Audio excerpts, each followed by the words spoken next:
देखो next, Bhagat and Chandu start simultaneously from village X to village Y with their respective speeds in the ratio 3:2। ठीक है, तो मतलब एक ट्रैक है विलेज X से विलेज Y तक। बी और सी स्टार्ट करते हैं यहाँ से, स्पीड रेशियो देके रखा है 3:2। After travelling 1/4 of the total distance, 1/4 of the total distance मतलब जो भी डिस्टेंस है उसका अगर 1/4 ट्रेवल करते हैं, तो Chandu that means C triples his speed and travels for some time.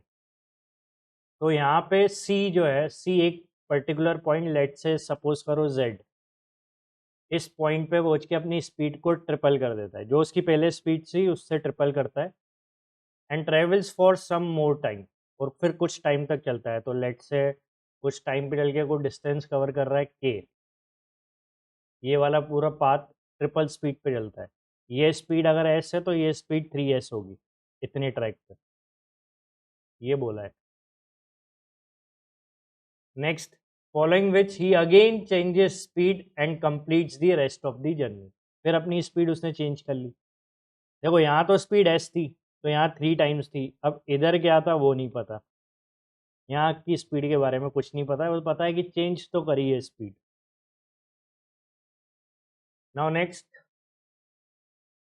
Bhagat however maintains his initial speed throughout the journey.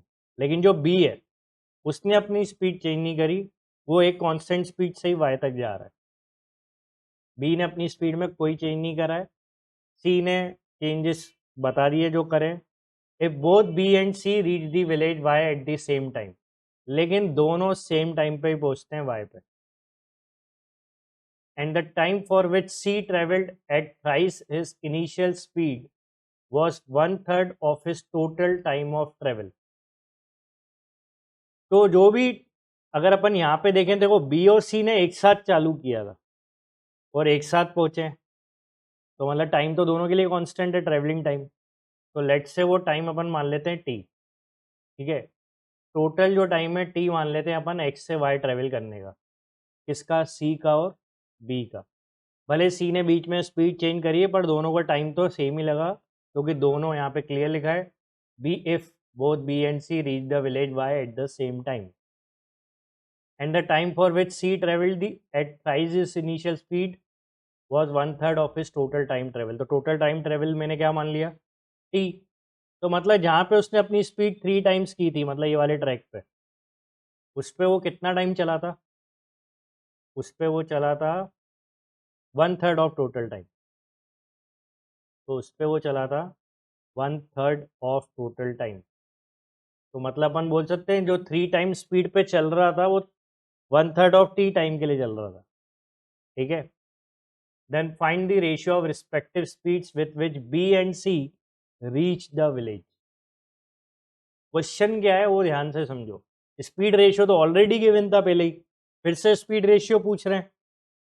तो स्पीड रेशियो विलेज वाई पे पहुंचने का पूछ रहे हैं, मतलब एक्स से लेके वाई तक उनकी स्पीड रेशियो क्या रही, जिसमें बी की तो चेंज ही नहीं हुई, बी की तो चेंज ही नहीं हुई, चेंज किसकी होती रही, सी की। तो आपको पूरा काम सी पे करना है और फिर एंड में बी और सी की स्पीड का रेशियो बताना है।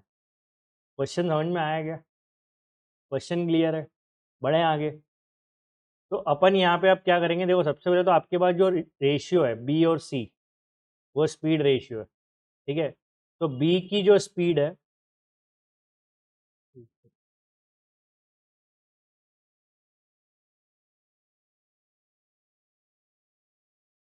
बी की जो स्पीड है ना वो अपन मान लेते हैं 3, और सी की स्पीड जो है वो अपन मान लेते हैं 2।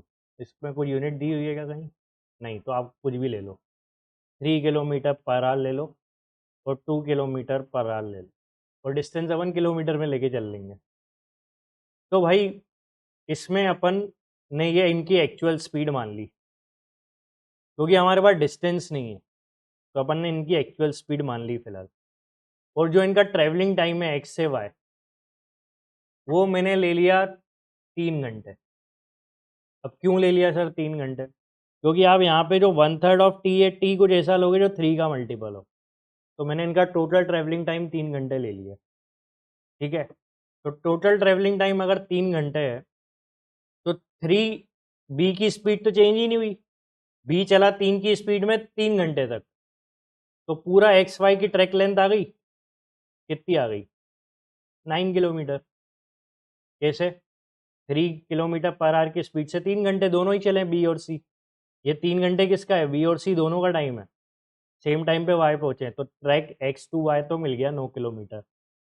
अब इससे आप जेड टू के भी निकाल लोगे, क्योंकि आपके पास सी की स्पीड कितनी है? 2। 2 की स्पीड से 1/3 of T, 2 into 1/3 of T, T कितना है? 3। तो कितना हो गया ये? तो सी जो है, बी और सी का स्पीड रेशियो है ना, हाँ, तो सी जो है वो किस स्पीड से चला है? ये ध्यान से देखना, यहाँ पे उसने अपनी स्पीड क्या कर दी थी? ट्रिपल कर दी थी। तो उसकी सी की ट्रिपल क्या पहले क्या थी? 2। इस ट्रैक पे कितनी थी? ट्रिपल, तो 2 इंटू 3 क्या हो जाएगा? 6 किलोमीटर पर आवर स्पीड होगी सी की। तो कितना ट्रेवल करेगा वो?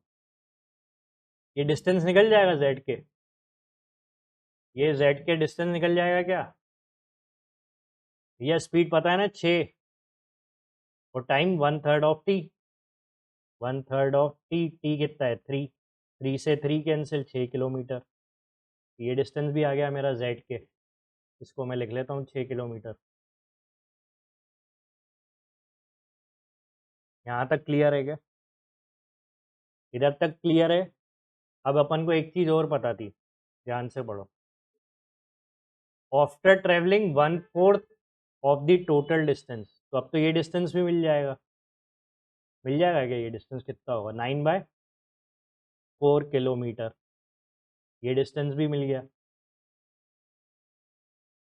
ठीक है, और यहाँ पे स्पीड क्या थी सी की? 2 किलोमीटर पर आवर। वो तो चेंज ही नहीं करी थी उसने, स्पीड तो सी की 2 किलोमीटर पर आवर ही थी। तो भैया एक्स से लेके के तक तो सिंपल सिंपल काम हो गया।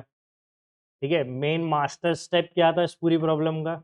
ये टाइम, और एक ये अजम्पशन, क्योंकि आपके पास डिस्टेंस नहीं था। अब नॉर्मल प्रॉब्लम बचा हुआ है स्पीड टाइम डिस्टेंस जैसा ही। ठीक है, तो अब अपन को यहाँ पे ये डिस्टेंस पता है और सी की स्पीड पता है, ये सी की स्पीड है, तो मेरे को तो एक्स से जेड का सी का टाइम भी मिल जाएगा, है ना? Distance divide by speed time मिल जाएगा।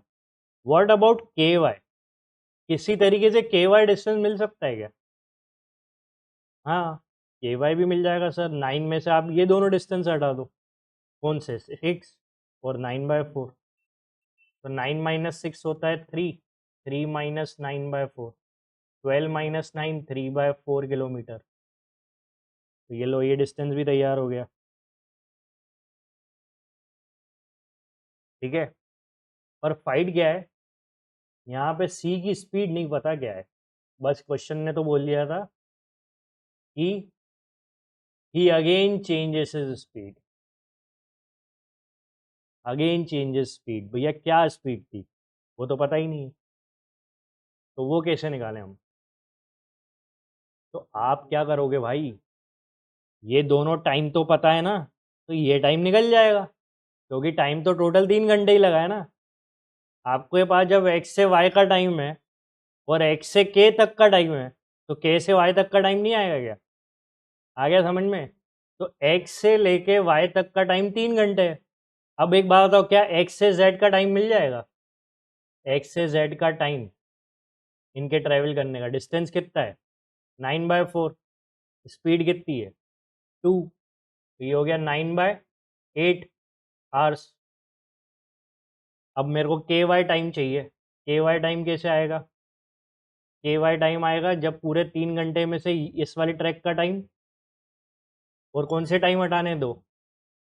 ये वाले ट्रैक का टाइम क्या है? 9/8। और ये जेड के का टाइम क्या है?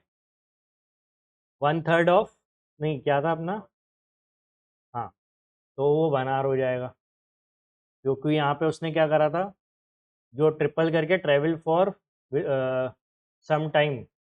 तो यहाँ पे उसमें कितना बताया था, इधर जेड के का टाइम क्या था? 6 किलोमीटर। तो ये कैसे आया था, इसने स्पीड क्या करी थी, ट्रिपल कर दी थी। और ये वाला टाइम कितना था, 1/3 ऑफ टी था ना, कहीं लिखा था, कहाँ लिखा था,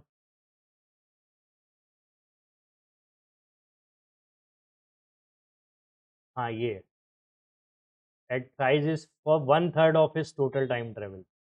ये वाली इंफॉर्मेशन, ये वाला टाइम क्या था, 1/3 ऑफ टोटल टाइम ट्रेवल, तो इसलिए वो कितना आ गया, 1/3 of total time travel, 1/3 of third हो गया ये 1 आवर। तो भैया के वाई का टाइम देख लो बस सही से, के वाई का टाइम कैसे आया, एक्स से लेके वाई तक का टाइम 3 घंटे, एक्स से जेड तक का टाइम 9/8, जेड से के तक का टाइम 1।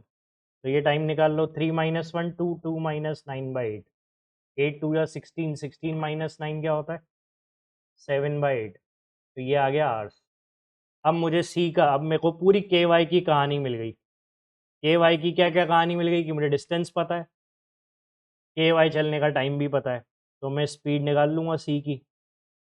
स्पीड सी की क्या होगी, 3/4 किलोमीटर चला उसने 7/8 की टाइम पे, डिस्टेंस अपॉन टाइम स्पीड होता है ना। तो 4 2 ज़ा 8, 2 3 ज़ा 6, 6/7 हो गई इसकी स्पीड। ठीक है, ये हो गई 6/7। अब हमको क्या निकालना है, ratio of respective speed with which B and C reach the village Y. तो भैया रेशियो निकाल लो। तो बी और सी का स्पीड का रेशियो पूछा है, हाँ बी और सी का, बी का कितना है, बी का 3 है, तो रेशियो निकाल लो भाई। रेशियो क्या बनेगा, रेशियो क्या बनेगा, सी की स्पीड क्या है 6/7 और बी की कितनी है 3, तो 3/6/7 बना लो। तो 3 2 जा 6, 7 ऊपर चला जाएगा, 7/2 आपका आंसर है, ऑप्शन सी। ठीक है, इसमें स्पीड रेशियो बी और सी का चाहिए था ना वाई विलेज पे पहुंचने का, जिसमें ये जो 3 है ये बी की स्पीड है जो कभी चेंज ही नहीं हुई पूरे थ्रू आउट। और अपन ने के से वाई तक की जो नई स्पीड थी वो कैसे निकाल ली, वो अपन ने निकाल ली यहाँ से कि 3/4 किलोमीटर चला वो के वाई, ठीक है, और वो 7/8 आवर्स में चला, तो ये किलोमीटर पर आवर में सी की नई स्पीड आ गई, के वाई डिस्टेंस की। तो ये अपन ने नीचे सी की स्पीड, तो दोनों की स्पीड का रेशियो निकाल लिया, 7/2 आ गया समझ में। देखो next, find sorry for real values of x, clear बोलते हैं इसमें, हमेशा रियल वैल्यू पे ही क्वेश्चन बनता है। रेंज निकालनी है आपको फंक्शन की।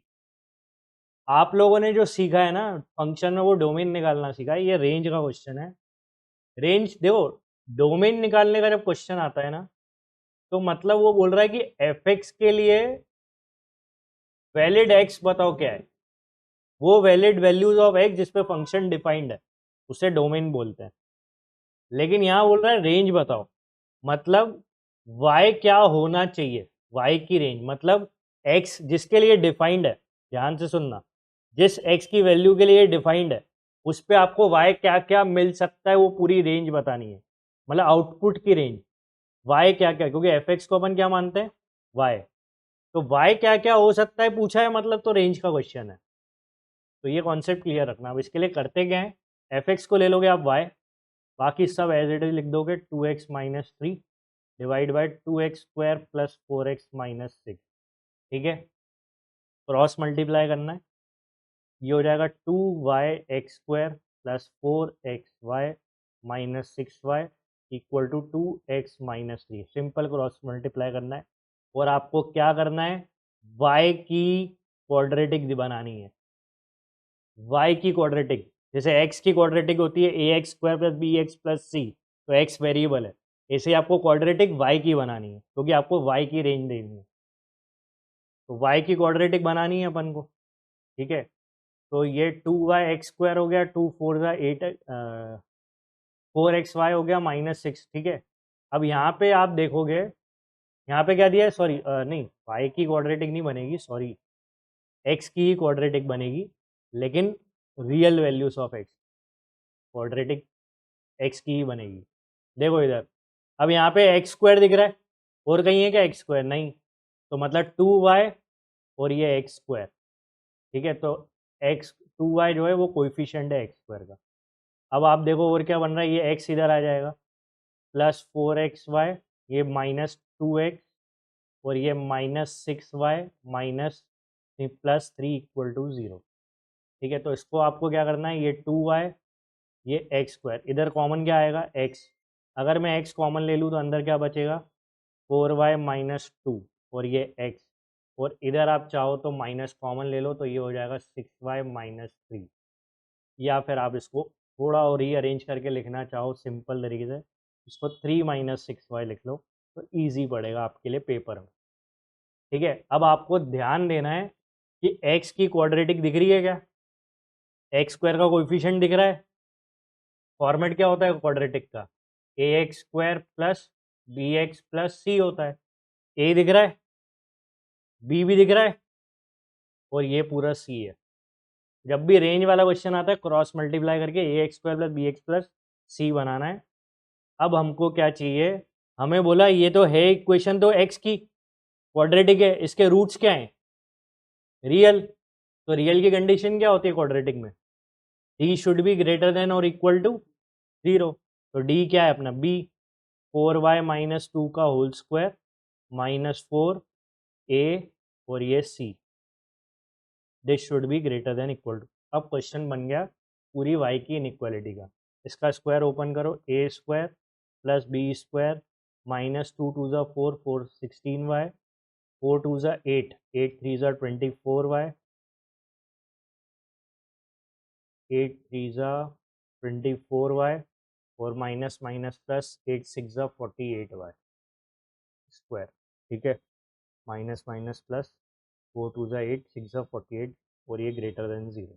ठीक है, अब इसको हमको सिंप्लीफाई करना है, वो देख लो आप। चलो भाई क्या बनेगा ये 68 प्लस 48 48 6 48 58 और 6 क्या होता है भाई 64y² बनेगा। ठीक है, और ये -16 -24 तो -40 बन गया ये, और क्या कुछ कांस्टेंट, हाँ +4 ग्रेटर देन इक्वल टू 0। किससे डिवाइड हो रही है पूरी इक्वेशन, 4 से, 16 10 1 हो रही है गुड मिडिल टर्म स्प्लिटिंग, हो रही है गुड मिडिल टर्म स्प्लिटिंग, 8 और 16 है ना, 16 इंटू 1 16, 8 2 जा 16 होता है, तो -8 -2 माइनस का 10 और -8 -2 प्लस का 16, फिर डिवाइड किससे करते हैं 16 से, -1/2 और ये 1/8, फाइनल रूट क्या आ गए 1/2 और 1/8। देखो सारे ऑप्शन में 1/8 और 1/2 दिख रहा है। अब अपन क्या करते हैं इसके बाद, एक डिज़ाइन बनाते हैं ना, दो रूट्स बनाएंगे। अच्छा इन दोनों में से बड़ा कौन है 1/2 है ना, बहुत बढ़िया, 1/2 बड़ा है ना, 1/8 नहीं है बड़ा, तो यहाँ 1/8 आएगा है ना, और इधर क्या आएगा, ये गलती मत कर देना कि इधर 1/2 लिख दो इधर 8 1/8, क्योंकि 2 के बाद ही 8 आता है ना। तो भाई प्लस माइनस प्लस y² का कोएफिशिएंट क्या है, अच्छा ये रेंज किसकी निकल रही है x की y की, y की निकल रही है क्योंकि क्वाड्रेटिक का की है, और हमको रेंज भी y की ही चाहिए थी ना, इसलिए अपन बनाते हैं ये पूरा क्वेश्चन, ये मेहनत वाला क्वेश्चन होता है हमेशा पेपर में। ठीक है, प्लस माइनस प्लस, तो अब हमको कौन सा चाहिए ग्रेटर देन और इक्वल टू 0, मतलब पॉजिटिव चाहिए, तो मतलब 1/2 से आगे और 1/8 से पीछे, माइनस इन्फानाइट प्लस इन्फानाइट, कौन सा ऑप्शन है ऑप्शन सी, माइनस इन्फानाइट से 1/8 1/2 दोनों included, and that is your answer. आ गया समझ में, क्लियर। देखो next, sum of all the digits of the number, अब ये एक नंबर दिखता है आपको पावर में, इसका रिजल्ट में जो डिजिट्स आएंगी उन सबका सम चाहिए। पहले देखो 10 की पावर 50, इसमें डिजिट्स कितनी होंगी पहले तो ये बताओ, इसके रिजल्ट में डिजिट्स कितनी होंगी 51 होंगी ना, 0 होंगे 50 और एक एक, तो मतलब 1 फॉलोड बाय 50 जीरोस, 1 2 3 ऐसे चलता जाएगा। ठीक है, ये ऐसे चलता जाएगा, ये ऐसे चलता जाएगा, ठीक है। ये समझ लो आगे 50 जीरो लेके। अब उसमें क्या ऐड होने जा रहा है, 10 की पावर 25। अब 25 10 की पावर 25 में कितने डिजिट होंगे, 26, मतलब जीरो कितने होंगे, 25, ठीक है। तो मान लो है ना, इससे पहले ये सब जो है, ये सब 25 मान लो, ये पीछे जितने हैं ना, ये मैं 25 मान लेता हूँ। तो मतलब यहाँ पे एक 1 होगा, आगे अगर ये 25 मान लिए मैंने तो, ठीक है। ये दोनों ऐड होंगे, और ऐड होने के बाद एंड में इसमें -123 भी करना है, तो 123 माइनस भी करना है, तो वो बाद में करते हैं। पहले तो मुझे ये बताओ, अगर मैं इन दोनों को ऐड कर दूंगा तो बनेगा क्या, 1 तो यही रहेगा, बाकी सारे जीरोज रहेंगे ही रहेंगे। ये वाला 1 भी रहेगा, ऐड हो रहा है ना, ये 2 जीरो भी रहेंगे ही रहेंगे, और ये कहानी चलती जाएगी 1 2 3 4 5, ठीक है। तो ये तो कुछ चेंज होना ही नहीं है, तो यहाँ पे तो मैंने सिर्फ ऐड किया और कुछ भी नहीं करा है। और आपको ये नॉलेज होना चाहिए कि जो नंबर लिखे इनमें डिजिट्स कितनी होंगी।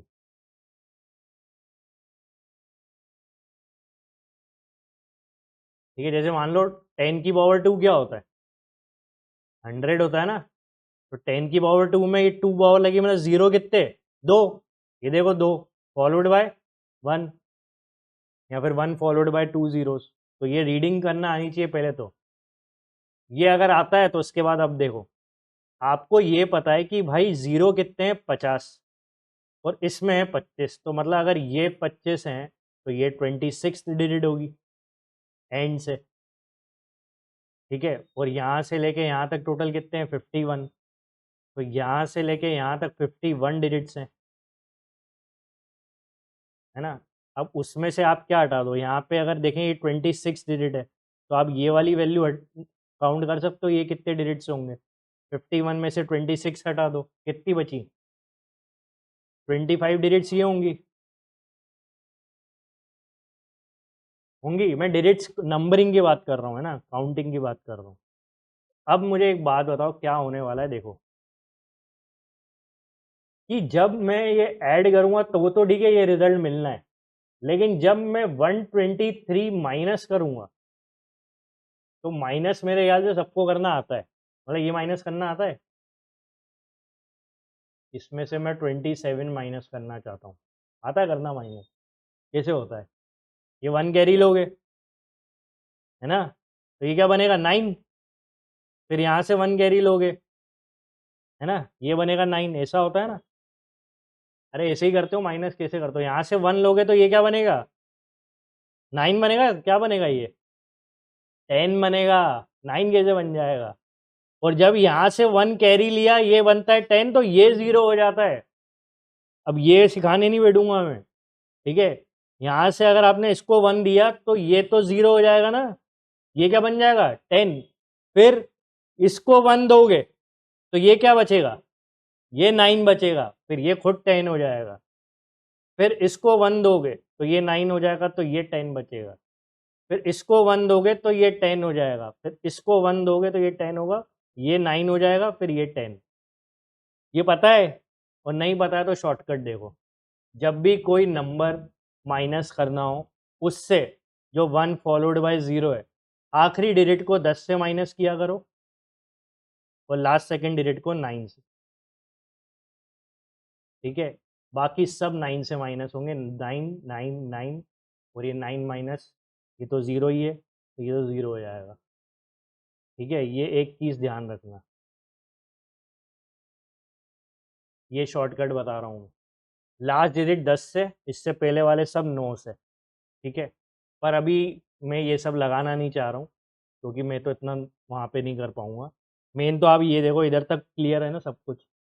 अब देखो एक बात बताओ, यहाँ पे 0, इधर से 1 कैरी हुआ होगा, तो 10 माइनस 3 क्या बनेगा, 7। अब ये क्या बचा होगा, 9, 9 माइनस 2, 7। ये क्या बचा होगा, 9, क्योंकि इसने 1 दे दिया इधर, तो 9 माइनस 1, 8।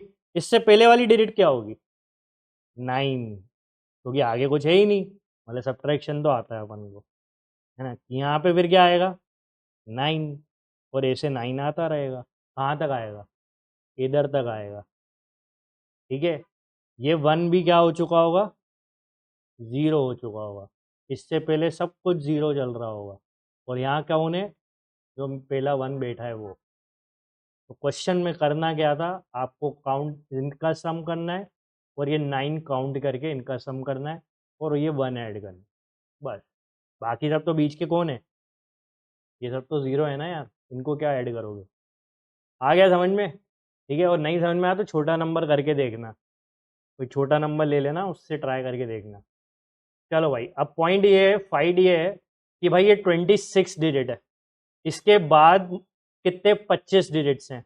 अब 25 में से 3 तो नॉन 9 वाले, जो 9 नहीं है, तो 25 में से क्या हटा दो, 3, तो कितने बचे 22। मतलब 22 तो 9 है, बीच में 9 कितने हैं, 22 9 है। काउंटिंग समझ में आई कैसे करी मैंने, क्योंकि ये 26 डिजिट है ना, इसके बाद कितने हैं 25। 25 में से ये 3 जो बिना 9 वाले हैं, तो 25 में से 3 हटा दो, 22 हो गए 9, तो 22 इंटू 9 कर लेना, कितना आएगा 22 इंटू 9, 180 और 18 क्या होता है 198, ठीक है। और ये 8 और 7 और 7, 8 और 7 15, 15 और 7 22, और ये एक, इसको मत छोड़ देना, इन सब का सम करना था डिजिट्स का। तो 8 + 2 10 + 1 11, यूनिट डिजिट 1 है मेरे आंसर की, तो ये दो ऑप्शन तो हो गए बाहर। 9 + 1 10, 10 + 2 12, आखिरी में 21 बन रहा है, ये दोनों ऑप्शन मेंटेन है। And 1 + 1 is 2, that is your answer. आ गया समझ में।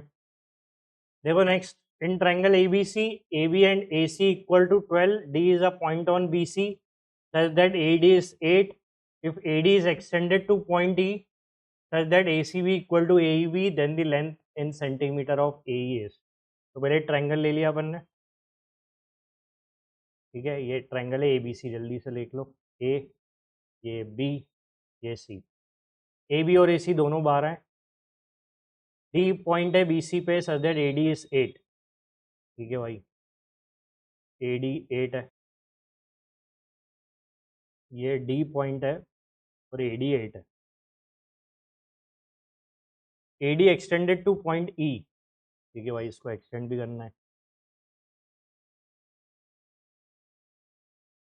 और सच दैट ACB एंगल, मतलब ये एंगल इक्वल टू AEB, ये E पॉइंट तक एक्सटेंड किया है।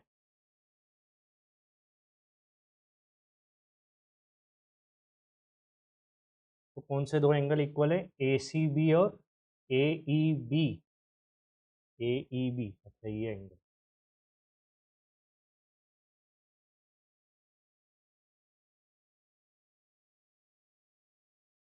ये दो एंगल इक्वल है। Then the length of AE, AE की आपको पूरी लेंथ बतानी है। ये एंगल और ये एंगल इक्वल है, ठीक है। तो ये एंगल और ये एंगल इक्वल है, और आपके पास जो डायमेंशंस हैं वो ये है, AE की लेंथ बतानी है।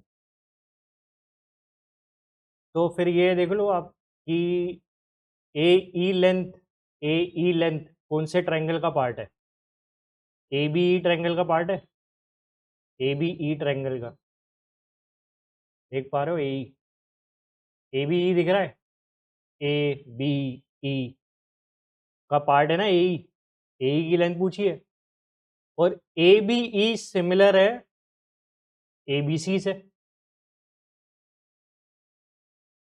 सिमिलर है क्या, ए बी सी से सिमिलर है क्या, नहीं सिमिलर नहीं है, किससे सिमिलर है ये,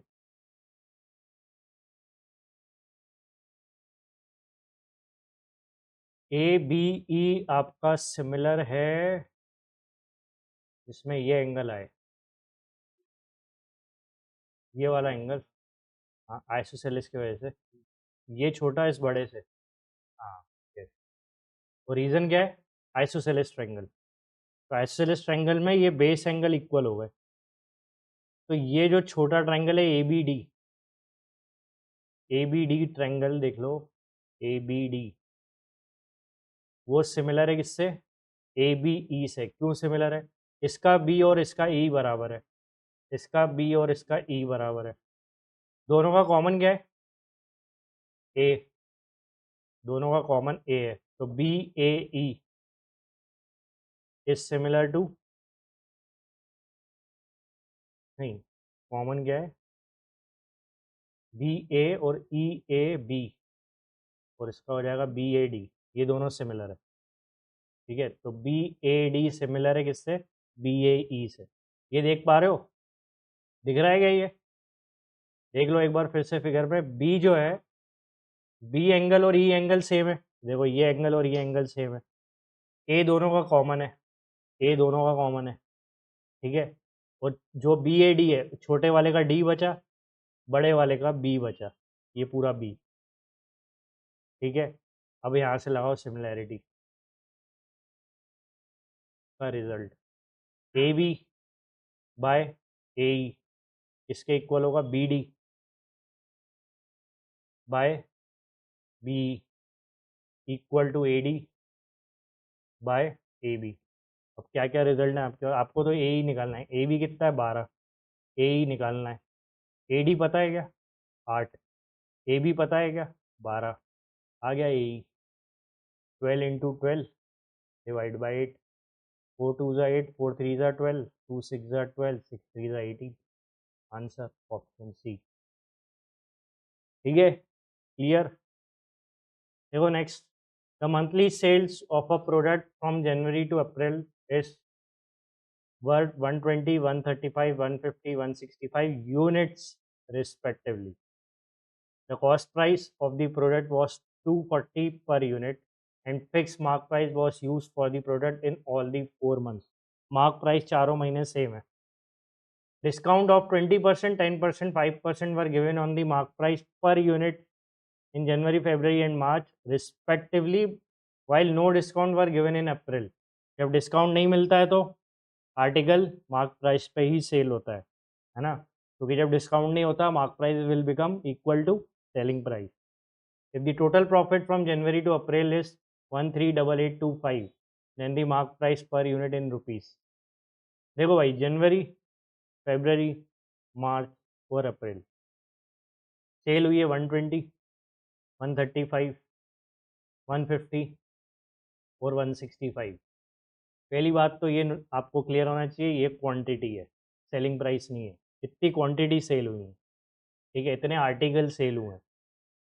एक आर्टिकल पे 240 रुपए की कॉस्ट प्राइस है, ठीक है, और दूसरा पॉइंट, फर्स्ट पे 20% का डिस्काउंट है, एसपी तो अब आप निकालोगे, 20% का डिस्काउंट मतलब 80% ऑफ मार्क प्राइस, 80% का फ्रैक्शन, हाँ, तो 4/5 ऑफ मार्क प्राइस, ठीक है, 4/5 ऑफ मार्क प्राइस इज 120, ऐसे बोल सकते हो आप, या फिर 4/5 ऑफ मार्क प्राइस डायरेक्ट कर लेते हैं अपन।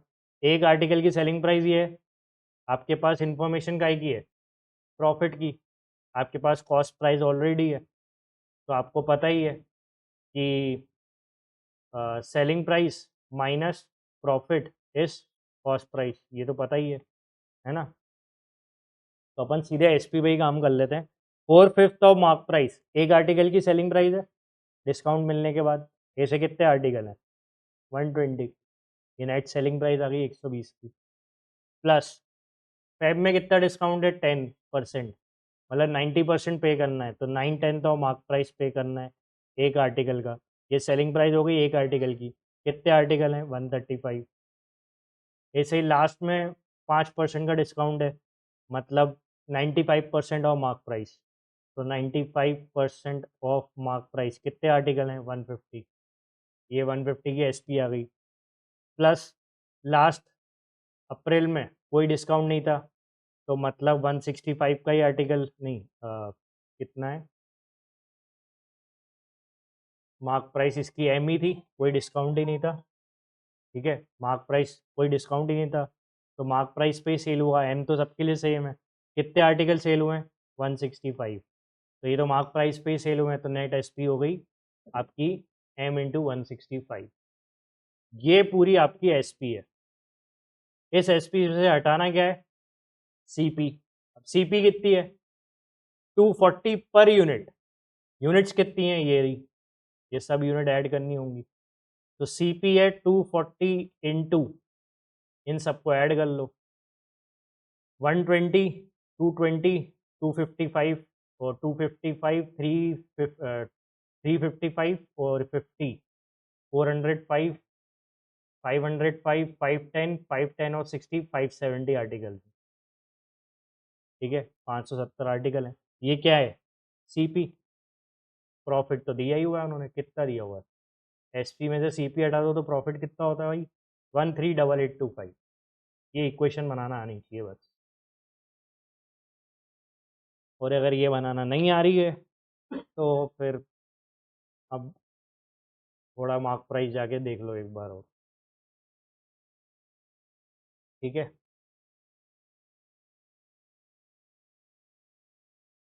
तो थोड़ा ट्रिकी था, घुमा के पूछा है क्योंकि बहुत सारी क्वांटिटी की मार्क प्राइस और एसपी पे काम करना है आपको। चलो भाई जल्दी एग्जाम में स्क्रीन कैलकुलेटर का यूज़ करके पहले 24 × 57 निकाल लेना। तो देखना एक चीज़, कैलकुलेटर भी ऐसे ही यूज़ होगा कि अब पेन ही नहीं चलेगी, अगर आपको इतना एग्ज़ाम का एक्सपीरियंस है तो। माउस यूज़ करके 240 × 570 किया, वहाँ पे एक रिज़ल्ट आ जाएगा 136800। वहीं पे स्क्रीन पे प्लस का बटन दबाना है और 138825 ऐड करना है। ठीक है, तो ये आपका आ गया डायरेक्ट 275625। ठीक है, तो कितना काम स्क्रीन कैलकुलेटर से करना है वो दिखा दिया मैंने। इसको आप सॉल्व कर ही सकते हो। ठीक है, तो इसको सॉल्व करना है तो ये 519, 520। ठीक है, तो ये वैल्यू निकाल लेना, एम कॉमन ले लो, अंदर क्या बचेगा? एम ही तो निकालना है क्वेश्चन में, यही निकालना है ना, मार्क प्राइस। एम कॉमन ले लो। अब इसको 20 बनाना है तो इंटू 2 कर दो, इसको 20 बनाना है तो 4 कर दो। तो 4 4 16 इंटू 120, 9 2 18 इंटू 135 और ये 19 इंटू 150।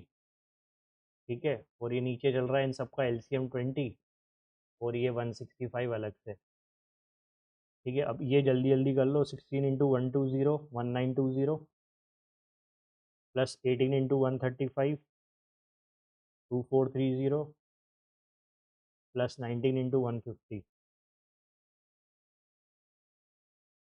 ये आ रहा है 2850 प्लस 165 इंटू 2 3300 डिवाइडेड बाय 20 और ये एम और ये आपका 275625। इसको जल्दी से डिवाइड करके ऐड करना होगा, 1920 plus 2430 plus 2850 plus 3300, 10500 divided by 20 equal to 275625। 275625 divide by क्या करना है? 275625 10500 into 20, 525। That is your answer. Screen calculator का वाइजली यूज़ करके आंसर पे जल्दी पहुंच पाओगे। तो ये क्वेश्चन स्क्रीन कैलकुलेटर का भी यूज़ करना सिखा देगा, कब कैसे क्या करना है। ठीक है, look at the next one. A computer is sold either for 19,200 cash or 4,800 cash down payment together with 5 equal monthly installment. If the rate of interest is 12% per annum, then the amount of each installment nearest to rupee is। तो देखो इसमें इन type के question में पहले type पता करना है, ये एसआई टाइप है कि सीआई टाइप है। इस पूरे क्वेश्चन में कंपाउंड वर्ड कहीं नहीं लिखा है, मतलब ये एसआई टाइप का प्रॉब्लम है, एसआई टाइप में इंस्टॉलमेंट का। ठीक है, अब नेक्स्ट आपको यहाँ पे ये देखना है कि जो प्रिंसिपल ड्यू है वो क्या है। प्रिंसिपल ड्यू तो 19,200 का सिस्टम है जो आप 4,800 कैश डाउन पेमेंट पे लेते हो। ठीक है, तो ये आपका 14,000 क्या बना था? 400, है ना। अब ये क्या है? ये क्या है? ये प्रिंसिपल ड्यू, मतलब ये जो पेमेंट अपन को करनी है। अब इसका आपको क्या निकालना है? अमाउंट, कि फ्यूचर में अमाउंट क्या देना है 12% के हिसाब से। तो अमाउंट कितना पे करना है वो देखना होगा। तो अमाउंट के लिए अपन क्या करते हैं, 14,400 का क्या निकलेगा? R%। ठीक है, 12% एक साल का, तो एक महीने का कितना हो जाएगा, डिवाइड बाय 12 कर दोगे तो 1% पर मंथ, तो सीधे आप इसका 1% निकालोगे, 1% ऑफ दिस, तो 1% ऑफ दिस मतलब एक महीने का इंटरेस्ट, इनटू कितने महीने, 5, तो ये 5 महीने का इंटरेस्ट आ जाएगा। तो 144 इंटू 5 कर लेना, कितना आएगा, 720 आया था ना, 720।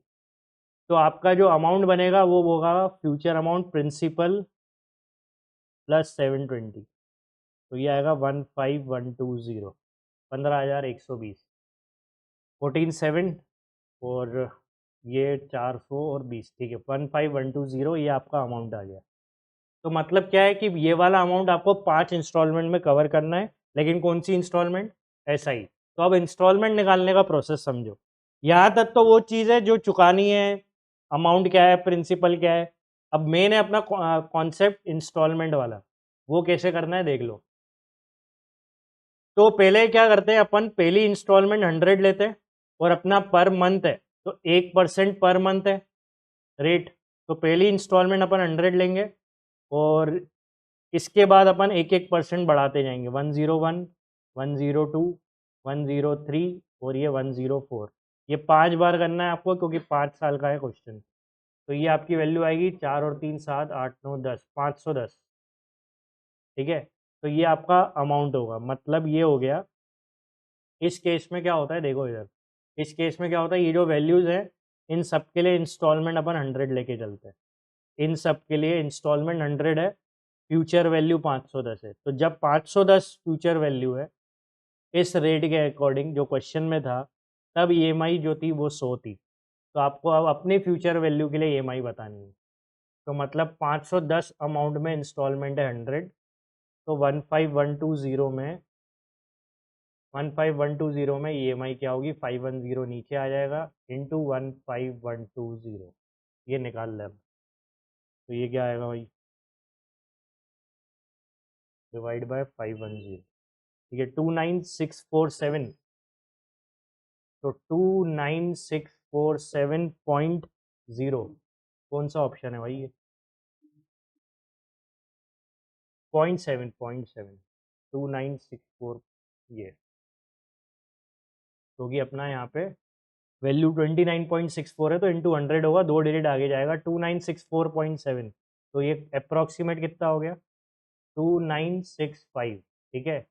और ये देखो इन्होंने ब्रैकेट में एक और चीज़ लिखी है, नियरेस्ट ₹2, इसलिए ही लिखी है क्योंकि ये एक्यूरेट नहीं आएगा।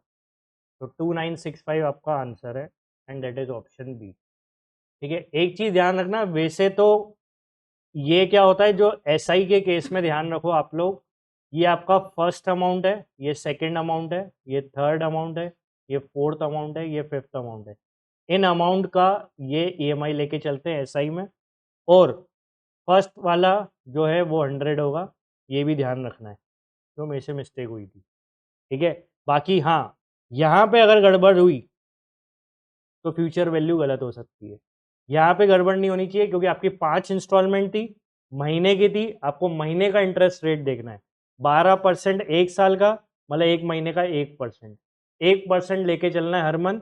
और EMI के सारे क्वेश्चन मंथली पे डिपेंड होते हैं, तो मंथ यहाँ पे रीड कर लेना। 5 महीने हैं, तो आपने क्या करा, कॉन्सेप्ट क्या पढ़ा है, प्रिंसिपल का रेट परसेंट निकालो, ये हो गया एक महीने का इंटरेस्ट, इनटू कर दिया 5, तो हो गया 5 महीने का इंटरेस्ट। तो ये भी अपना कॉन्सेप्ट क्लियर रख, दैट इज ऑप्शन 2965। देखो next, the chords AB and BC of a circle of radius 10 centimeter, measure 12 centimeter each. O is the center of the circle, find the length of chord AC। तो आपको ये BC AB की length पता है, O से C तक radius भी पता है, आपको लेंथ क्या निकालनी है, AC की, मतलब कॉर्ड की लेंथ निकालनी है। तो कॉर्ड को ज्वाइन कर लेते हैं, A से लेके C तक, AC की लेंथ आपको निकालनी है।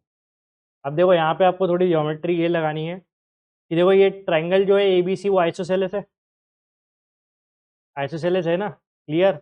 आइसोसेलेस में अपन ने ये पढ़ा है कि आइसोसेलेस की जो हाइट होती है वो बेस को इक्वल पार्ट में डिवाइड करती है क्योंकि वो एंगल बाइसेक्टर होती है, तो मतलब ये लेंथ और ये लेंथ इक्वल होगी, आइसोसेलेस की प्रॉपर्टी होती है। और सर्कल की प्रॉपर्टी क्या होती है कि सेंटर से अगर कॉर्ड पे परपेंडिकुलर डालो तो कॉर्ड को बाइसेक्ट करती है। इसका मतलब ये लाइन आगे एक्सटेंड हो सकती है और ओ पे जाके मिलेगी। दो कॉन्सेप्ट कंबाइंड हुए हैं यहाँ पे, ठीक है।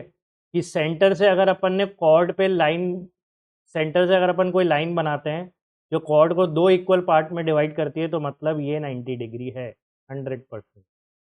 आ गया समझ में? अब यहाँ पे आपकी थोड़ी सी एल्जेब्रा लगेगी, उससे आपका आंसर आएगा। देखो सबसे पहले लेट्स से ये पॉइंट अपन मान लेते हैं एम, ये एम पॉइंट मान लेते हैं। तो ये लेंथ एक्स ले लेते हैं, ये लेंथ एक्स ले लेते हैं, ठीक है। अच्छा ये ओ भी क्या है, रेडियस, ओ भी पूरा रेडियस है। इसको मैं वाई मान लेता हूँ, ओ एम को अपन वाई मान लेते हैं। तो एम भी क्या हो जाएगा, 10 - y, है ना, क्योंकि रेडियस कितना है 10, ये रेडियस है आपका। तो ओ भी आपका रेडियस है, तो ये वाई है, तो ये 10 - y होगा। अब दो आपको एल्जेब्रा की इक्वेशन दिखनी चाहिए। एक इस ट्राइंगल पे पाइथागोरस लगेगा, तो x² + y² बनेगा 10², ठीक है। और कहाँ देखना चाहिए, और एक इस ट्राइंगल पे, ठीक है, कि x² + 10 - y का होल स्क्वायर इक्वल टू 12²। ये दो इक्वेशन सॉल्व करके आप x और y निकाल लोगे। इतना तो आती है आपको मैथ्स, है ना। तो ये मैंने हिंट दे दी है, x और y निकाल लेना। आपको क्या निकालना है, क्वेश्चन में क्या बोला है, ए सी निकालने के लिए। तो ए सी क्या है, 2x। तो इन दो को सॉल्व करके आप x निकाल लेना और फिर 2x आ जाएगा, ठीक है। मैं वैल्यू बता देता हूँ x की जो आएगी, x की वैल्यू जब आप ट्राई करो तो देखना 9.6 आनी चाहिए। तो आपका जो 2x बनेगा वो बनेगा 19.2। तो मैं इसमें टाइम नहीं खराब कर रहे हैं अपन, है ना, ठीक है। और ये आपका आंसर है। क्लियर? देखो next, find the value of 1/4 of 1/√3 + 1 + 1/√3 + √5, 1/√5 + √7 है, ये पूरे पे रूट नहीं है, ये प्रिंटिंग मिस्टेक है। 1/√81 + √79, 1/√81 + √79 अलग अलग है ये, और ये भी 1/√5 + √7 है। फर्स्ट टर्म का रेशनलाइज कर लो पहले, 1/√3 + 1, इसका रेशनलाइज क्या होगा, √3 - 1/√3 - 1, ठीक है। अपोजिट साइन से रेशनलाइज हो जाएगा, तो ये बनेगा √3 - 1, a + b into a - b क्या बनेगा, a² - b²। तो ये √3 - 1/2 बनेगा। तो इसका बन गया √3 - 1, ठीक है। ऐसे ही इसका भी निकालें, क्या बनेगा बता सकते हो, ऐसे ही डायरेक्ट। देखो 3 और 1 में बड़ा कौन है, 3, और यहाँ 5 और 3 में बड़ा कौन है, 5। तो क्या आ रहा है रिजल्ट, जो बड़ा नंबर है पहले, बाद में -1, है ना, वो डिवाइड बाय 2। तो ये क्या बनेगा, √5 - √3। ऐसे ही ये क्या बनेगा, √7 - √5। ये ऐसे चलता जाएगा, फिर क्या बनेगा, √81 - √79। वो सबके नीचे क्या आना है, 2। बस यही तो करना था यार, ये तो एक्सपेक्ट कर रहा था हो जाएगा। अब देखो ये कैंसिल, √5 कैंसिल होगा, √7 अपने आगे के √7 से कैंसिल होगा, और ये √79 कैंसिल होगा, ठीक है। क्योंकि अगर देखो आप यहाँ पे √5 आगे के दो नंबर के बाद कैंसिल हो रहा है, ठीक है, मतलब माइनस वाला कंपोनेंट कैंसिल हो रहा है, इसके पहले वाला बच रहा है, ये वाला इसके आगे वाले से कैंसिल होगा, तो मतलब इसका ये बचेगा √81। तो आपके में बचा क्या है, 1, सॉरी -1 और √81। √81 क्या होता है, 9, 9 - 1 8 डिवाइड बाय 2 1/4, ठीक है। ये हो जाएगा ना, ये तो कैलकुलेशन 1 आपका आंसर है, मार्क करना है नन ऑफ दीज, ठीक है। Next, two men P and Q started walking towards each other simultaneously from two places K and L respectively, which are 200 km apart. They meet after 10 hours. After meeting, P reduced speed by 2 and Q increased speed by 2 km/h. They arrived at L and K respectively at the same time. Find the initial speed of P. तो एक track है, ठीक है, that is के L. यहाँ से P चलता है और यहाँ से Q, दोनों सेम टाइम पे एक दूसरे की तरफ चलते हैं और डिस्टेंस दिया हुआ है 200 किलोमीटर अपार्ट। 10 घंटे के बाद मीटिंग होती है, लेट से आर पॉइंट पे मीटिंग होती है, लेट से, है ना। 10 घंटे के बाद मीटिंग हो रही है, तो इनकी रिलेटिव स्पीड का सम मिल जाएगा। अपोजिट में पता है स्पीड ऐड होती है, क्या होता है concept, distance divided by relative speed. Relative speed p plus Q ले लो, स्पीड ले लो p और ये q, p की स्पीड p, q की स्पीड q। तो 200 divided by p plus Q दिया हुआ है 10 आवर्स। 10 घंटे में फर्स्ट मीटिंग हो रही है ना, तो p प्लस क्यू मिल गया हमको 20 किलोमीटर पर आवर। दोनों की रिलेटिव स्पीड क्लियर है, p प्लस क्यू है 20 किलोमीटर पर आवर। ठीक है, अब क्या हो रहा है, मीटिंग के बाद p ने अपनी स्पीड कर दी 2 कम। p की स्पीड कितनी थी p, तो इसके बाद उसकी स्पीड है p माइनस 2, मतलब q पे जाने के लिए उसकी स्पीड है p माइनस 2, और q ने अपनी स्पीड बढ़ा दी है। r के बाद q की स्पीड है q प्लस 2। ठीक है, और दोनों सेम टाइम पे पहुंचते हैं, ये भी बोला है reach at the same time. तो टाइम इक्वेट कर लो बचे हुए डिस्टेंस का, यही करना था। अब आपको पता ही नहीं है क्यू आर कितना है ना, क्यू आर डिस्टेंस नहीं पता, लेकिन ये तो पता है ना कि क्यू स्पीड थी, तो 10 घंटे में आर पे वो 10 घंटे में आया था। क्यू जो है वो आर पे फर्स्ट टाइम कितनी देर में आया था, 10 घंटे में, तो ये डिस्टेंस क्या हो जाएगा 10 क्यू। और ये डिस्टेंस क्या हो जाएगा, पी भी 10 घंटे पे आर पे आया था, तो 10 पी।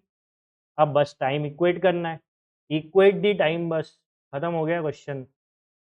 टाइम इक्वेट कर दो, मिलने के बाद का टाइम इक्वेट हो रहा है, ये ध्यान रखना। मिलने के बाद 10 क्यू कौन चलता है, पी, है ना। 10 क्यू चलता है किस स्पीड से, पी माइनस 2 की स्पीड से। और 10 पी कौन चलता है, 10 पी चलता है क्यू किस स्पीड से, क्यू प्लस 2 की स्पीड से। डिस्टेंस अपॉन स्पीड क्या होता है, टाइम। टाइम कर रहे हो आप इक्वेट।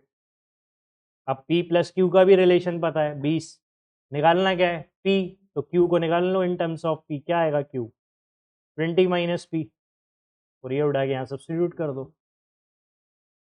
ठीक है, तो 10 से 10 कैंसिल, q की जगह क्या रखना है हमको 20 minus p divide by p minus 2 equal to p upon q की जगह रखना है 20 माइनस p प्लस 2। सब कुछ ही p में बन गया, p निकालना था। आ गई बात समझ में, तो कर लोगे ये, तो 20 minus p into 20 plus 2, 22 minus P equal to P square minus 2p। तो ये क्वाड्रेटिक बनेगी, निकाल लोगे ना p तो, ठीक है।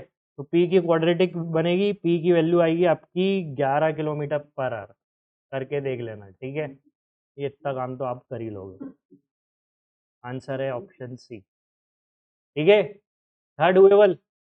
Okay, look at the next one. Let the quadratic equation x square minus 4x plus k equal to 0 has real and distinct roots. The square of the difference between the roots is at the most 8. How many positive integral values of k are possible? सबसे पहले जो quadratic equation है उसके roots real और distinct है, तो real और distinct की कंडीशन है कि d should be greater than 0, not greater than equal to 0, सिर्फ ग्रेटर देन 0। इक्वल हो जाता तो रियल एंड इक्वल रूट्स हो जाते, तो रियल एंड डिस्टिंक्ट में सिर्फ ग्रेटर लगता है बस। तो B square minus 4ac should be greater than 0, so that is 16 minus 4k should be greater than 0। ठीक है, या फिर 4k is less than 16 और k is less than 4। तो ये आ गई अपनी एक inequality, that k should be less than 4। Next क्या बोल रहा है, square of difference between the roots. Let's say कि इनके रूट्स हैं अल्फा और बीटा, अल्फा बीटा रूट्स हैं। स्क्वायर ऑफ डिफरेंस, तो मतलब अल्फा माइनस बीटा के स्क्वायर, डिफरेंस का square is at the most 8, मतलब less than equal to 8, maximum 8 है। ठीक है, और यहाँ पे इक्वल टू आएगा क्योंकि एट द मोस्ट 8 में 8 इंक्लूड है। अब अल्फा माइनस बीटा का whole square less than equal to 8 given है, आपको पॉजिटिव इंटीग्रल वैल्यूज के की बतानी है। तो alpha minus beta whole square क्या बनेगा, a square plus b square minus 2ab less than equal to 8। ठीक है, ये होता है फॉर्मूला। अच्छा, दूसरी बात, आपने एक फॉर्मूला ये पढ़ा है क्या, अल्फ़ा प्लस बीटा का whole square minus alpha minus beta का होल स्क्वायर क्या होता है, 4 अल्फ़ा बीटा। तो ये लगा सकते हैं क्या यहाँ, तो ये लगा के भी टाइम बचा सकते हो। तो अल्फ़ा माइनस बीटा का होल स्क्वायर क्या बनेगा, अल्फ़ा प्लस बीटा का whole square minus 4 alpha beta less than equal to 8।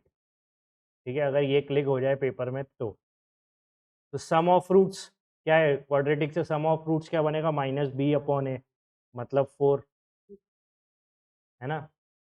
-4 product of roots क्या है, K, that is less than equal to 8। तो 16 माइनस 4 के लेस देन इक्वल टू 8, मतलब ये हो गया 8 less than equal to 4 K, और K will be greater than equal to 2। ठीक है, that is the second inequality. तो के की रेंज अपन को मिल चुकी है, के की अपने पास रेंज कुछ ऐसी है कि के जो है 4 से कम है, 2 और 4 की कहानी है जिसमें 2 से ग्रेटर है। ठीक है, 2 और 2 से ग्रेटर है और 4 से कम है। तो क्वेश्चन ने यही पूछा था के कितने हो सकते हैं, तो कितने के हो सकते हैं, एक तो 2 हो जाएगा वैलिड और एक हो जाएगा 3। ठीक है, क्यों 2 और 3, क्योंकि क्वेश्चन ने एक वर्ड और लिखा है, पॉजिटिव इंटीग्रल। तो पॉजिटिव इंटीजर मतलब नेचुरल सॉल्यूशन, तो दो ही नेचुरल सॉल्यूशन है, आंसर इज बी। आ गई बात समझ में। देखो next, let X and Y be two regular polygons having X and Y sides respectively. दो रेगुलर पॉलीगॉन है, एक्स और वाई, इनकी साइड है स्मॉल एक्स और small Y. Y is 3 times of X relation given है, sides का quantity relation given है। Each interior angle of Y is 10/9 times each interior angle of X, then the ratio of each interior angle to each exterior angle of a regular polygon with y minus x side is। तो कहानी क्या है, सबसे पहले systematic तरीके से कि एक पॉलीगॉन है x, एक पॉलीगॉन है y। नंबर ऑफ साइड्स की बात करें, नंबर ऑफ साइड्स की बात करें तो x पॉलीगॉन में x साइड्स हैं, y पॉलीगॉन में y साइड्स हैं। ठीक है, अब ये पता है कि y 3 टाइम्स है x का, ये रिलेशन दे के रखा है। मतलब आप ये बोल सकते हो कि अगर x इस पॉलीगॉन में 5 साइड है तो इसमें 15 साइड्स है, 3 टाइम्स है। आ गई बात समझ में। अब each interior angle of y, interior angle का फॉर्मूला होता है n-2 into 180 divided by n। कोई भी रेगुलर पॉलीगॉन के इंटीरियर एंगल का फॉर्मूला ये होता है, और सारे इंटीरियर एंगल इक्वल होते हैं रेगुलर पॉलीगॉन में। तो n-2 इंटू 180 होता है sum of interior angles divided by number of side each interior angle. ठीक है, तो डिवाइड बाय n करते हैं ईच इंटीरियर एंगल के लिए, तो यहाँ पे क्या लिखा है, ईच इंटीरियर एंगल। तो ये पहले y की बात कर रहे हैं, each interior angle is 10/9 times of each interior angle of x, n-2 into 180 by n। ठीक है, तो पहले अपन यहाँ पे बात कर रहे हैं एक्स पॉलीगॉन में, तो वाई में कितनी साइड है, वाई में स्मॉल वाई है, तो एन की जगह स्मॉल वाई रख दोगे आप। ठीक है, बेसिक से बता रहा हूँ ताकि समझ में आए। कैपिटल एक्स में क्या रख दोगे, एक्स एक्स, क्योंकि उसकी साइड्स एक्स है। तो ये बन गया रिलेशन। अब पूरी इक्वेशन वाई और एक्स में, और अपने पास एक रिलेशन क्या है, वाई क्या है, 3x। तो पूरी इक्वेशन एक वेरिएबल में भी बना लोगे अब, वाई की जगह क्या रख देंगे हम, 3x। तो 3x-2 into 180 divide by Y 10/9 into into x-2 into 180 by X. Sorry, Y की जगह क्या रखना है, 3x, वाई की जगह 3x। अब ये सॉल्व कर लो आप, 180 से 180 कैंसिल, x से x कैंसिल, 3 3 9, क्रॉस मल्टीप्लाई कर लेना, 3 × 3 9x minus 6 equal to 10x minus 20। ये हो गया x, 20 माइनस 6 कितना होता है, 14। ठीक है, तो x आ गया आपका 14, तो y क्या है भाई फिर 42। ठीक है, 14 इंटू 3 42 ही होता है ना।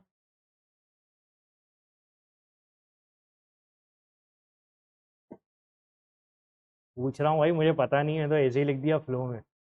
14 इंटू 3 42 होता है। ठीक है, चलो भाई आगे क्या है, चाहिए क्या हमको, ratio of each interior angle, ratio of each interior angle to each exterior angle. अब आपको देखो उस पॉलीगॉन का इंटीरियर एंगल और एक्सटीरियर एंगल का रेशियो चाहिए, किस पॉलीगॉन का, जिसमें y माइनस एक्स साइड, तो y माइनस एक्स कर लो पहले, तो y माइनस एक्स क्या बनेगा 42 माइनस 14, क्या आएगा 42 माइनस 14 28 आएगा।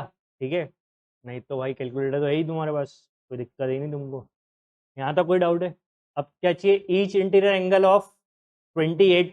अब वो पॉलीगॉन जिसकी 28 साइड है आपको वो देखना है, वो पॉलीगॉन जिसके 28 साइड है, तो उसका इंटीरियर एंगल क्या होगा 28 माइनस 2 इंटू 180 डिवाइडेड बाय 28, ये ईच इंटीरियर एंगल हो गया, divided by each exterior angle. Exterior angle कैसे निकालते हैं, ईच एक्सटीरियर एंगल होता है, कोई भी पॉलीगॉन हो सारे एक्सटीरियर एंगल का सम 360 होता है, डिवाइड कर दो नंबर ऑफ साइड से तो मिलता है ईच एक्सटीरियर एंगल, तो ईच एक्सटीरियर एंगल हो जाएगा 360/28। ठीक है, तो ये दो छोटे कॉन्सेप्ट पता होने चाहिए पॉलीगॉन से। जो सेशन है अपना पोर्टल में पॉलीगॉन्स का, वो देख लेना, वो बहुत इंपॉर्टेंट है। जो क्वेश्चन पॉलीगॉन से आएंगे वो सेशन से करके जाना। ठीक है, तो जो अपन के पोर्टल में जो सेशन है वो करके ही जाना पॉलीगॉन का। ठीक है, ये हो गया 182 360। 28 माइनस 2 क्या होता है 14, 14/2 क्या बनेगा ये 28 माइनस 2 26,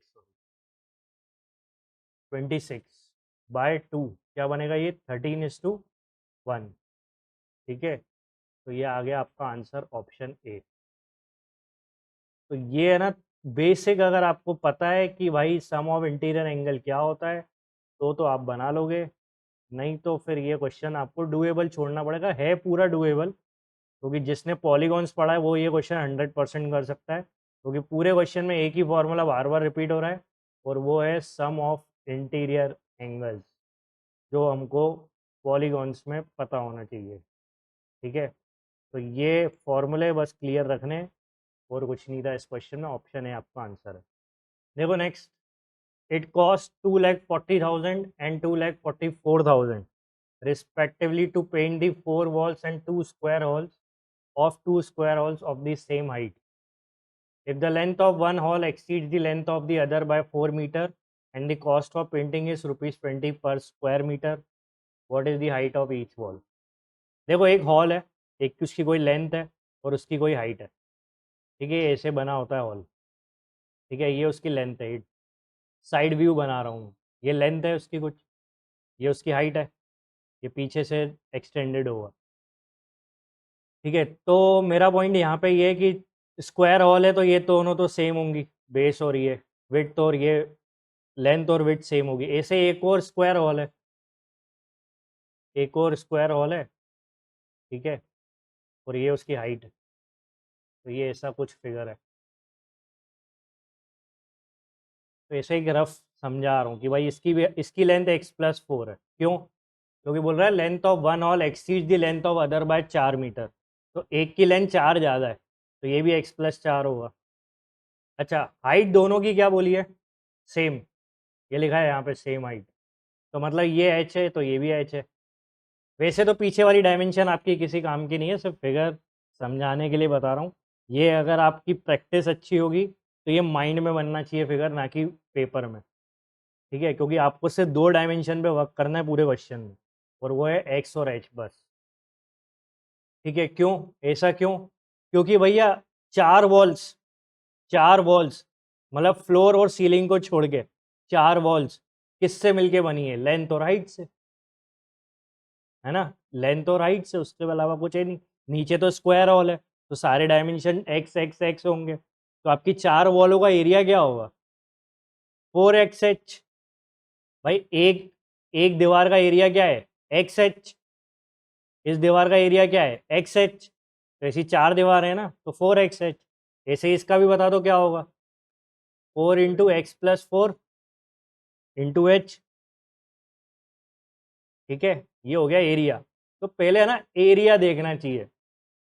तो मेंसुरेशन के फॉर्मूले याद होने के बाद भी आपको दिमाग तो लगाना पड़ेगा क्वेश्चन में, वो किसकी बात कर रहा है, क्या कांस्टेंट रखा है। तो उसने बेस पैरामीटर कांस्टेंट रखा है, ठीक है, क्योंकि स्क्वायर हॉल्स बोला है, तो स्क्वायर हॉल मतलब बेस में स्क्वायर है। चलो नेक्स्ट कहानी क्या बोल रहा है? रेट है हमारा, सॉरी कॉस्ट है हमारे पास।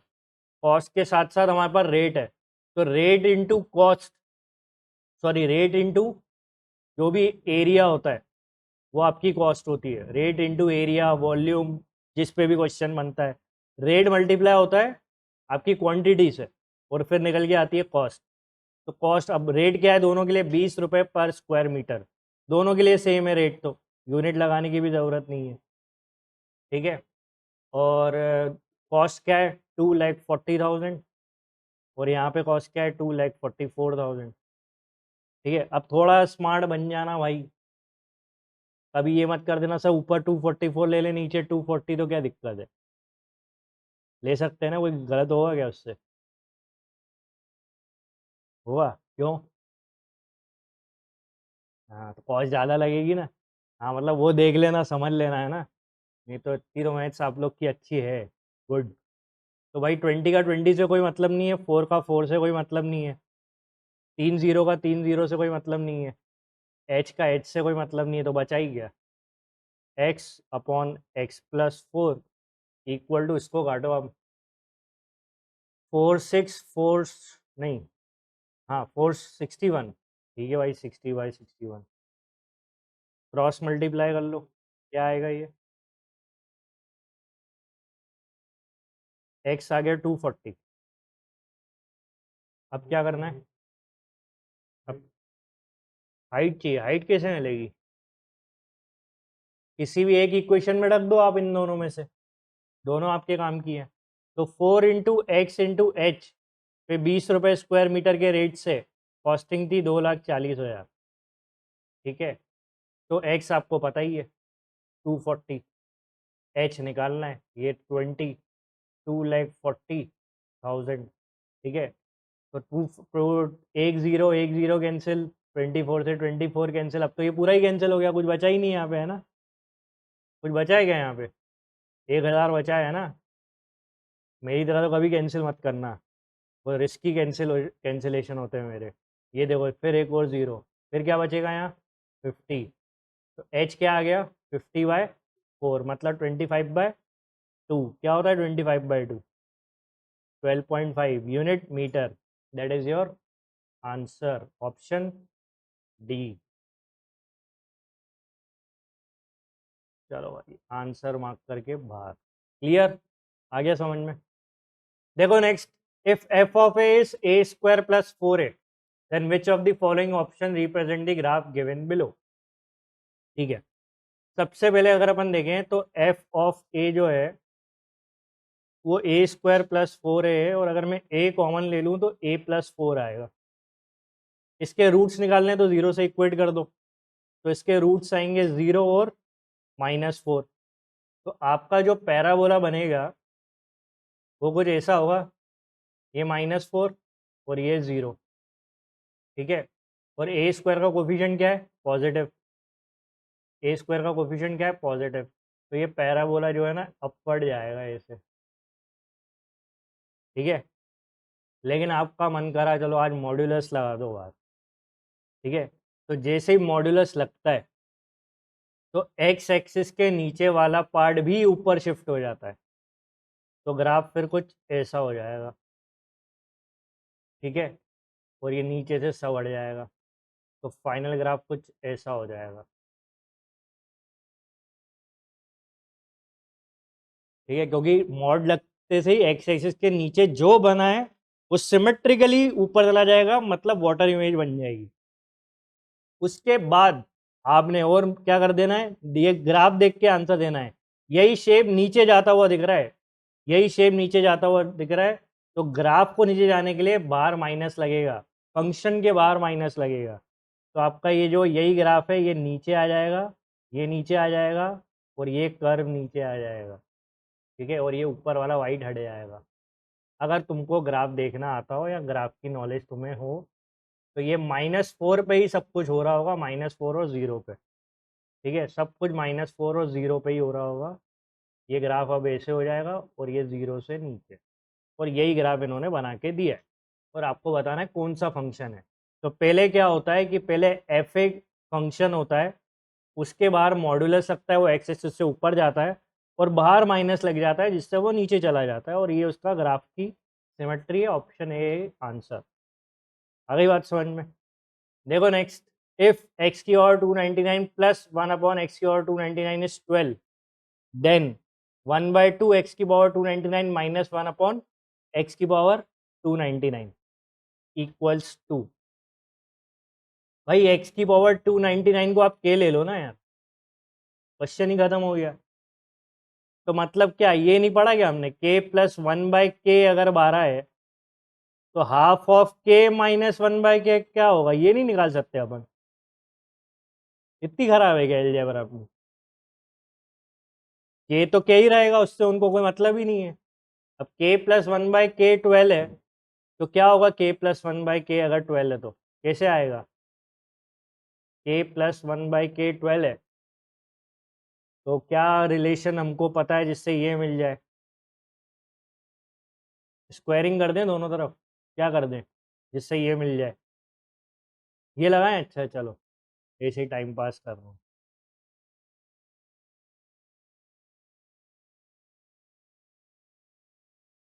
देखा है ये फॉर्मूला? देखा है क्या? ए प्लस बी का होल स्क्वायर माइनस ए माइनस बी का होल स्क्वायर 4ab, अभी डिस्कस हुआ था ना। तो क्या फ़ायदा याद करने का जब लगा ही नहीं पा रहे तो? किस काम की नॉलेज? तो k प्लस 1/k क्या है? 12। k माइनस 1/k का होल स्क्वायर चाहिए भाई। k से k कैंसिल हो गया, क्या बचा? 4। क्या था क्वेश्चन में? k माइनस 1/k का होल स्क्वायर आ गया, क्या आ गया? 144 माइनस 4 बता दे भाई जल्दी, क्या होता है? 140।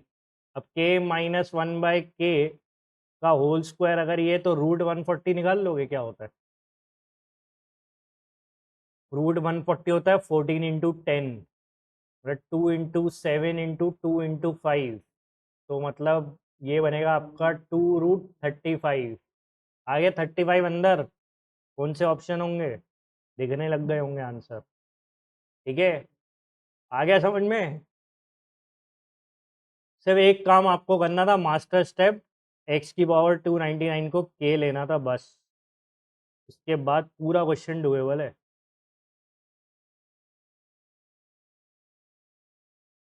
ठीक है, k माइनस 1/k आ गया है, तो क्या निकालना था हमको? अब एक चीज और सुनो, एक चीज और जो मिस्टेक कर सकते हो, ये k माइनस 1 के स्क्वायर, ये k माइनस 1/k का होल स्क्वायर 140 था, तो ये जो आप स्क्वायर ट्रांसफर कर रहे हो, तो मतलब 2√35 का स्क्वायर भी 140 होता है, और प्लस माइनस 2√35 का स्क्वायर भी 140 होता है, -2√35 का स्क्वायर भी 140 होता है। तो k माइनस 1/k की वैल्यू है आपकी +-2√35, ठीक है, क्योंकि ऑप्शन में देखो प्लस माइनस लगे हुए हैं। अब इसके बाद क्या चाहिए हमको? हाफ ऑफ, ये क्वेश्चन क्या चाहिए? Half of k minus 1/k, तो ये तो निकाल ही लोगे, half of k minus 1/k, तो बाहर क्या करना है? हाफ करना है, और ये बाहर +-2 इंटू √35, तो क्या होने वाला है?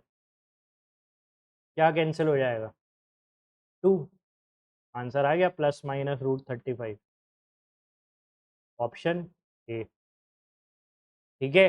चलो देखो, if a sum lent at SI amounts to 11,020 in 3 years and 15,580 in 7 years, in how many years will the same sum amount to 4 times of itself?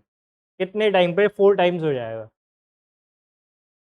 भाई एक बात बताओ, एक प्रिंसिपल है जो 3 साल के बाद 11020 हो चुका है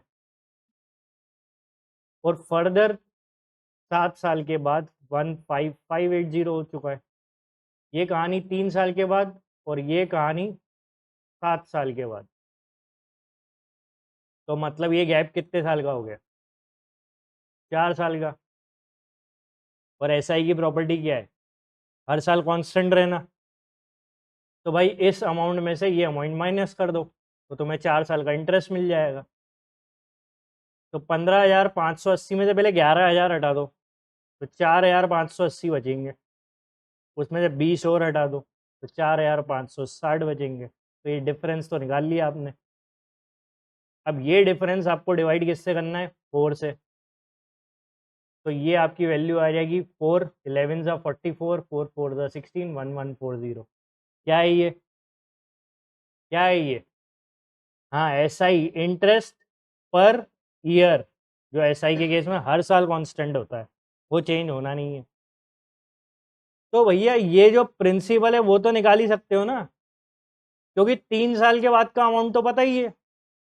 तो इसका मतलब कुछ ऐसा हुआ होगा कि 3 साल का इंटरेस्ट क्या होगा? 3 इंटू 1140। 3 साल का इंटरेस्ट तो यही होगा ना, जब 1 साल का ये है तो 3 साल का क्या होगा? 3 इंटू 1140। उसमें अगर प्रिंसिपल ऐड कर दो तो अमाउंट आ जाएगा 11020, ये वाला 3 साल के बाद वाला। तो यहाँ से आप क्या निकाल लोगे? प्रिंसिपल की वैल्यू। तो ये कितना है? तो 3 4 ज़ा 12 और 3 1 ज़ा 3 4 और ये 3420 प्लस पी और ये 11,020। तो पी निकाल लो। अब 11,000 में से 7600 आ, ठीक है, पी आ गया। तो मतलब 80% काम तो हो ही गया। 7600 जब निकल चुका है तो क्वेश्चन में बचा है क्या? अब भाई आपको चाहिए सेम सम 4 गुना हो जाए। कितने टाइम में होगा भाई? तो ठीक है, 4 गुना करने के लिए क्या करना पड़ता है तुम्हें ये पता है? अगर किसी प्रिंसिपल को 4 गुना करना है तो उसमें 3 टाइम्स ऑफ प्रिंसिपल ऐड करना पड़ेगा। ये पता है तुमको? 4 टाइम नहीं ऐड करना पड़ेगा। प्रिंसिपल में 3 टाइम्स ऑफ प्रिंसिपल ऐड करना पड़ेगा। अगर 4 को क्या करना है, सॉरी पी को क्या करना है 4 टाइम्स, तो 3p इंटरेस्ट बनता है। और 1 साल का इंटरेस्ट कितना है? 1 साल का इंटरेस्ट है 1140। तो 3 इंटू 7600, ये आपको इंटरेस्ट जनरेट करना है। ये इंटरेस्ट जनरेट करना है अगर 4 टाइम्स प्रिंसिपल बनाना है तो। पर ये जनरेट कब होगा? हर साल तो कांस्टेंट है जनरेट। कितना होना है हर साल? 1140। तो इसको आप डिवाइड कर दो 1140 से, ये आपको बता देगा कि कितने टाइम पे क्या हो जाएगा ये 4 टाइम्स। तो डिवाइड कर लो भाई। 7600 डिवाइड बाय 1140 क्या आ रहा है? 6.66 इंटू 3। ठीक है, ये आपका आएगा 2/3। ये 2/3 आएगा, 3 से 3 कैंसिल, 20 आपका आंसर आ रहा है ईयर्स। Option B. ठीक है, next, on a circuit of 2.75 kilometer a race of 99 kilometer takes place between 2 cars moving in the same direction. 2 car same direction में मूव करती हैं। 2.75 किलोमीटर का सर्किट मतलब सर्कुलर ट्रैक है। रेस 99 किलोमीटर की है। Ferrari gains a lead of a lap Ferrari gains a lead of a lap over McLaren when McLaren is exactly halfway through its 22nd lap. By what distance does Ferrari win if speed of both cars are uniform throughout the race? All the distance in the options are in kilometer. देखो कहानी ऐसी है कि एक circular track है, ये starting point है, यहाँ से फरारी चलती है और यहाँ से मैक्लेरन स्टार्ट होती है। ये जो ट्रैक है, ठीक है, A race of 99 kilometer takes place between 2 cars on a circuit of 2.75 kilometer.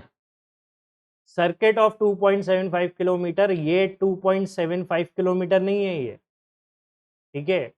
On a circuit of 2.75 kilometre में क्या करोगे, मतलब ये 99 और ये, इन दोनों का मतलब समझना ध्यान से। रेस है 99 किलोमीटर की, इतना चलना है तब रेस खत्म होगी। ट्रैक लेंथ कितनी है? 2.75 किलोमीटर। इस ये इन्फॉर्मेशन क्यों देते हैं इसे? ये पता करने के लिए कि ये एक राउंड कितना है, ठीक है। तो पहले आपको एक लैप मतलब एक राउंड या एक ट्रैक लेंथ पता करनी पड़ेगी। तो अ रेस ऑफ कितने की है, 99 किलोमीटर चलना है। किससे डिवाइड करना है, 2.75 से। Circuit on a circuit of 2.75 kilometre में रेस 99 किलोमीटर की है, तो इससे आपको डिवाइड करना है एक लैप पता करने के लिए। अब 99 क्या होता है, 275 डिवाइड बाय 100, ठीक है। तो ये 11 से डिविजिबल है क्योंकि 5 + 2 बीच में 7 लिखा है, अगर ये इतना दिख जाए तो ये आपका 11 इंटू 25 और ये 11 इंटू 9, 25 इंटू 4, 9 4 ज़ा 36 लैप की रेस है, 36 लैप, ठीक है। 36 लैप की रेस है, मतलब 2.75 किलोमीटर के 36 राउंड लगेंगे ना, तो 99 किलोमीटर कवर होगा। आ रहा है कुछ समझ में, पक्का, ठीक है। तो पहले आपको बताने और सिंपल लैंग्वेज कर दी अपन ने कि सर मोटा मोटा रेस 36 लैप की है, जो कार पहले 36 लैप कवर करेगी वो जीतेगी। आ गई बात समझ में। अब इसके बाद क्या है, इसके बाद हमको ये दिया है कि Ferrari gains a lead of a lap over मैक्लेरन when मैक्लेरन is exactly half way through it's 22nd lap. मतलब ये बात है, ये फरारी है और ये मैक्लेरन है, ठीक है। अब ये क्वेश्चन बोल रहा है कि जब मैक्लेरन इज एग्जैक्ट, ये देखो a lap over, lead of a lap over, faster runner slower runner से एक लैप आगे तब हो सकता है, कब हो सकता है, तो वो आपको ये देखना होगा एक लैप ओवर। तो मतलब जब यहाँ पे डिस्टेंस दिया है, जब मैक्लेरन ने exactly half way through it's 22nd lap, 22nd lap cover करने से आधा किलोमीटर पीछे थी, मतलब कितना पीछे थी, 21.5 किलोमीटर। तो फिर फरारी कहाँ होगी, उसने कितना चल लिया होगा, 22.5 किलोमीटर, एग्जैक्टली एक लैप आगे है उससे, तो इसकी फर्स्ट मीटिंग हुई होगी, ठीक है। अगर ये फर्स्ट है तो Ferrari gains a lead of a lap over मैक्लेरन कब, एक लैप आगे कब, जब मैक्लेरन हाफ वे थी 22nd लैप को कंप्लीट करते टाइम।